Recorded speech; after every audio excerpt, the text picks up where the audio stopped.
Parliament का election होता है। 2019 में हुआ था, अभी 2024 में हो रहा है। लेकिन थोड़ी सी जानकारी जरूरी है, क्योंकि अभी सत्र एक तरीके से समाप्त हुआ था। बोर्ड परीक्षा के बाद आप सभी विराम ले लिए थे, एकदम घर पे रेस्ट मोड में थे, जैसे मोबाइल को स्विच ऑफ कर देते हैं वैसे आप सभी हो गए थे। अभिभावक और हम सभी तो सक्रिय रहते हैं, कहीं कहीं काम करते हैं, स्कूल में नहीं दिख रहे हैं, इसका मतलब अपनी ड्यूटी कहीं और कर रहे हैं। लेकिन आपको लगता होगा सर लोग शायद छुट्टी पर है, ऐसा नहीं रहता है। कहीं कहीं आप भी काफ़ी चेक कर रहे थे। अब सभी आए हैं, अब एक तरीके से ऑन हुआ है, अब सभी लोग आएंगे और फिर कभी जैसे प्रेयर होता है और सारी चीज़ें दिखाई देंगी। लेकिन जैसे 15 अगस्त का एक माहौल होता है, 26 जनवरी का एक माहौल होता है, या कोई त्यौहार होता है, अभी ईद बीता है और फिर होली होता है, तो एक माहौल सा आप देखते होंगे, वातावरण में परिवर्तन सा हो जाता है। आप किसी भी गांव चौराहे या अपने नगरीय क्षेत्र में जब देखते होंगे तो हर जगह एक तरीके से चुनाव, टीवी कभी भी खोल लीजिए, इस समय ट्रांजिस्टर खोल लीजिए, ट्रांजिस्टर का दौर तो नहीं है लेकिन हम सुनते हैं। लेकिन टेलीविजन में आप जब भी देखिए तो अगर 10 मिनट का न्यूज होगा तो कैप्शन न्यूज चलता है पट्टी पे लिखी हुई। अगर मान लीजिए कोई घटना घट गई, जैसे अभी इस समय फसल जलने की सूचना और उसका वीडियो देख रहे हैं ना टीवी पे, लेकिन पट्टी पे चलता रहेगा, उसको कैप्शन न्यूज बोलते हैं कि यहाँ पे इसको प्रत्याशी बनाया गया। मतलब वो एक ऐसा मुद्दा है पूरे देश में कि वो छोड़ा नहीं जा सकता है। और आप सभी जान रहे हैं 7 चरणों में चुनाव होने हैं। गोरखपुर में 7वें चरण में पहले ही उनको होने हैं। जबरदस्ती गर्मी भी रहेगी, लेकिन गर्मी से कोई मतलब नहीं। जब आप देश का जो नेतृत्व करेगा उसको चुनने जा रहे हैं तो मान के चलिए वास्तव में देश का सबसे बड़ा निर्णायक त्यौहार है ये, इसमें आप शिथिल नहीं होंगे। थोड़ी सी जानकारी मैं आपको दूंगा कि जो हमारे बच्चे हैं बार बार सुनते हैं 15 अगस्त 26 जनवरी को, लेकिन थोड़ा सा अलग रहेगा, थोड़ा सा जान लीजिए ताकि कभी गलती से कोई बात कर ले कि आप जनता इंटर कॉलेज में पढ़ते हैं, स्पीच किसे कहते हैं, मतदाता जागरूकता किसे कहते हैं, कब हुआ, कब से चुनाव शुरू हुआ, क्या इसका कुछ फर्क पड़ता है कि नहीं पड़ता है, बहुत धीरे धीरे मैं बताऊंगा, बहुत बात नहीं धीरे धीरे बताऊंगा। तो मुझे पता है कि जो बच्चे कम से कम जो मेरिट वाले बच्चे हैं वो तो स्वाभाविक है कि ग्रेस्पिंग पावर आपका अच्छा है, चीज़ों को बहुत अच्छे से साल भर सुनते हैं तो ये परिणाम आता है। लेकिन आपके पैरेलल भी कुछ बच्चे हैं जिनको अनुशासन में एक अच्छा उपस्थिति में बार बार सुनेंगे तो चीज़ें याद हो जाएंगी। लेकिन आप बस इतना जान लीजिए कि जो इलेक्शन है पूरे देश में है और 7 दिनों में है। चरण कहेंगे तो आप नहीं समझ पाएंगे, 7 अलग अलग दिनों में पूरे देश में, जम्मू से लेके कन्याकुमारी तक, मतलब तमिलनाडु तक, और इधर आप NER मतलब जिसे कहते हैं नागालैंड साइड से लेकर के गुजरात तक, मतलब ऐसे है ना पूरा भारत ऊपर से नीचे हर जगह चुनाव पार्लियामेंट का है। जिसको आप चुनेंगे वो संसद में जाएंगे और फिर वहीं से देश के प्रधानमंत्री का चुनाव। तो बहुत गंभीर है ये विषय, लेकिन वास्तव में हमारे जो इंटर कॉलेज में बच्चे हैं वो 18 साल के रेयर होते हैं। लेकिन जो गवर्नमेंट का टारगेट होता है वो कहीं भी स्कूल को ही बनाया जाता है। पूरे देश में सबसे अधिक समूह में कहाँ लोग इकट्ठे होते हैं बताइए? रेलवे स्टेशन पे हमेशा एक जैसी भीड़ नहीं होती है, पेट्रोल पंप पे एक जैसी नहीं होती है, चौराहे पे एक जैसी नहीं होती है, लेकिन स्कूलों में हमेशा एक जैसी होती है। तो इसीलिए पूरे देश में स्कूलों को टारगेट किया जाता है। और स्कूल चूँकि पोलिंग बूथ भी होते हैं, जैसे मेरा भी विद्यालय है, 4 पोलिंग बूथ यहाँ पर है, तो आप सभी हमको लगता है आसपास के जितने वोटर्स होंगे वो अगर प्राइमरी स्कूल होगा अलग अलग बंटवारा होगा, लेकिन आसपास के लोग यहीं पर वोट डालेंगे। तो वोट के महत्व को बताने के लिए ये कार्यक्रम है। आप सभी जान रहे हैं, जो अभिभावक हैं, बच्चों को विशेष रूप से बताना है। 2 मिनट सुन लो, थोड़ा सा बीच वाली बच्ची, हाँ थोड़ा सा बस 2 मिनट देख लीजिए। देश में सबसे पहले 50 में संविधान लागू हुआ, 26 जनवरी 1950। उसके बाद 51-52 में पहला चुनाव हुआ।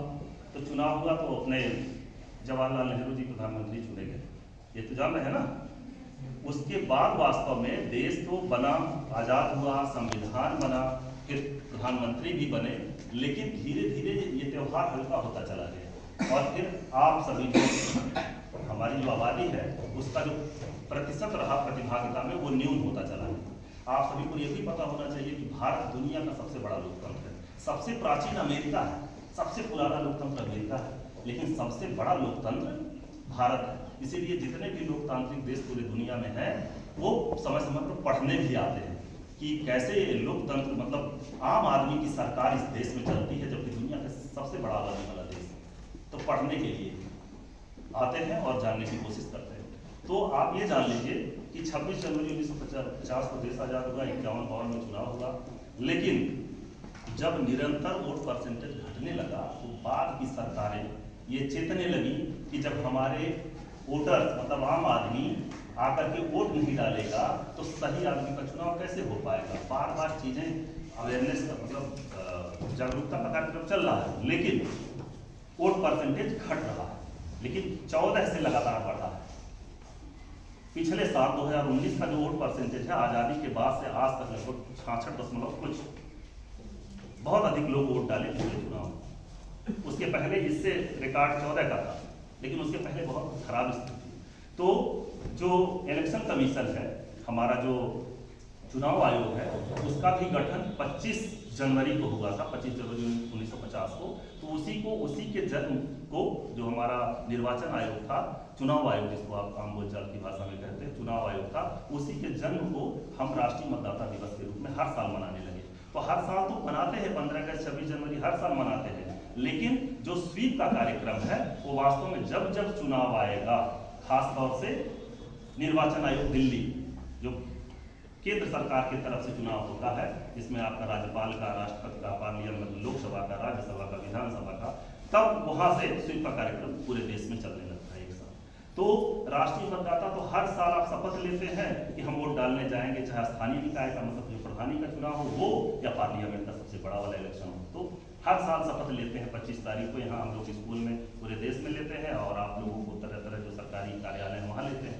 लेकिन जो स्वीप का कार्यक्रम है, राष्ट्रीय मतदाता चला 50 साल से चल रहा है, लेकिन जब वोट परसेंटेज कम हुआ तो सबसे पहले 2011 में तत्कालीन जो राष्ट्रपति थी श्रीमती प्रतिभा देवी सिंह पाटिल जी, उनके प्रयास से सबसे पहले राजस्थान में राष्ट्रीय मतदाता जागरूकता को बहुत तेजी से बढ़ाया। लेकिन उसके 2 साल पहले ही स्वीप का कार्यक्रम चला और झारखंड समझ रहे हैं, आदिवासी की संख्या ज़्यादा है वहाँ पर, बहुत रुचि, पढ़ाई लिखाई कम है, इसलिए लोग वोट ही नहीं डाल रहे थे। तो सरकार, नया राज्य बना तो सरकार कैसे बने, तो सबसे पहले स्वीप का कार्यक्रम जो आप देख रहे हैं, सुव्यवस्थित मतदाता शिक्षा एवं निर्वाचक सहभागिता कार्यक्रम, मतलब हम आपको कैसे पढ़ाएं कि 18 साल के हो गए और जाकर के वोटर लिस्ट में नाम डलाएं, और वोटर लिस्ट में जब नाम डला लेंगे तो फिर उसके बाद आप वोट डालाइए। ऐसा नहीं कि वोटर लिस्ट में नाम नहीं है, वोटर लिस्ट में तो नाम होना ही चाहिए, वोटर कार्ड नहीं है तो भी आप वोट डाल सकते हैं, लेकिन वोटर लिस्ट में नाम नहीं रहेगा तो आप वोट किसी भी आईडी से नहीं डाल पाएंगे। तो तरह तरह का एक कार्यक्रम चलाया जाता है। और हमारे जो बच्चे हैं, जो 17-18 जो भविष्य के मतदाता, तो आप सभी हैं, जब 18 साल के हो जाएंगे, मतदाता सूची में आपका नाम दर्ज हो जाएगा, फिर उसके बाद आप वोटर हो जाएंगे। लेकिन जो हमारे अभिभावक हैं वो किसी भी स्थिति में वास्तव में, जैसे एक को हम पढ़ाते हैं तो एक को नहीं पढ़ाते हैं, पूरे परिवार को पढ़ाते हैं। एक जब हम लोग पढ़ाई पढ़ते हैं बीएड या बीटीसी का, कि किसके पढ़ाई से पूरे परिवार की शिक्षा होती है।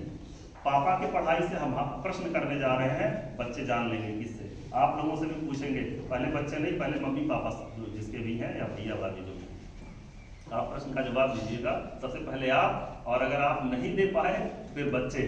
अब देखिए सब लोग साइलेंट हो गए। जब प्रश्न किया जाता है तो चाहे इतनी जल्दी हो और आदमी समझ जाता है। ऐसे हम लोग भी हैं, जब हमारे ऊपर वाले क्वेश्चन करते हैं तो लोग डरे रहते हैं कि कहीं ऐसा ना हो कि हम फेल हो जाए। तो आप सभी बताइए, अगर हम 4 विकल्प दें, आपका घर है, बाबा दादी मम्मी पापा भैया भाभी चाचा चाची,